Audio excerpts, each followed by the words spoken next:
L'origine de la maison à portique remonte au 1er siècle avant notre ère.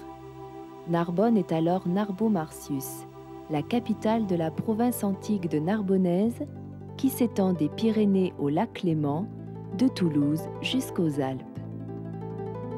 Première colonie romaine fondée hors d'Italie en 118 avant Jésus-Christ, Narbo-Martius était avec ses 35 000 habitants, une des villes les plus peuplées de Gaule. Saluée par Cicéron comme le rempart de Rome et de la latinité, Narbonne n'a conservé aucun de ses monuments romains au-dessus du sol.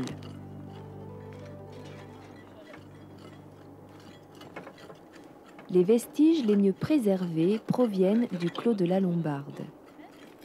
Les fouilles effectuées sur cet ancien quartier résidentiel, situé à quelques centaines de mètres de la voie domitienne, ont permis d'améliorer les connaissances en matière d'habitat gallo-romain.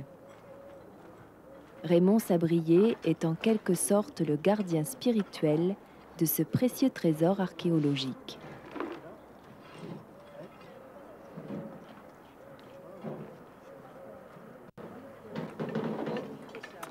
J'ai toujours été très intéressé par l'archéologie et j'ai été également fasciné par la splendeur de Narbonne antique. Aussi, avec un collègue, M. Caïrou, nous avons cherché un site à fouiller au cours des années 70. On est gâtés. Ah ben là, alors on est gâtés. On est gâtés parce qu'on connaît ce genre. Si l'ensemble du décor se présente côté revers, on a toujours la surprise de le découvrir pratiquement d'un coup. Il est certain que ça procure quelquefois une très grande joie quand c'est une peinture qui a un joli décor, puisque c'est des images qui n'ont pas été vues depuis 2000 ans. Oui, c'est tout à fait la petite fleur que j'appelais fleur de chèvrefeuille.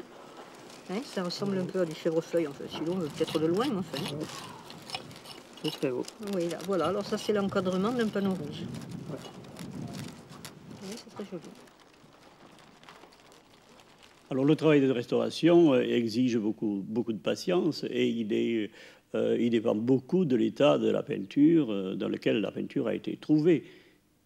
Si donc elle est pas trop difficile à nettoyer, cette étape peut être assez rapide. Au contraire, elle peut être très très longue si on doit enlever des progressions, si la peinture ne tient pas à l'eau, etc.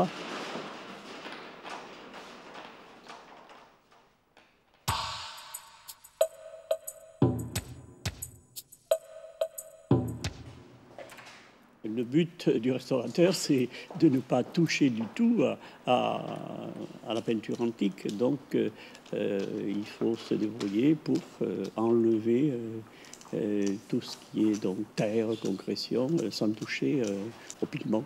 Ça, il faut savoir s'arrêter, il faut savoir trouver le moment où on peut pas aller plus loin.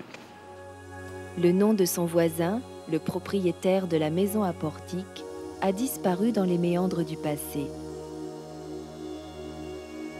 20 longues années durant, Raymond Sabrier est parti à la rencontre de ce mystérieux ancêtre.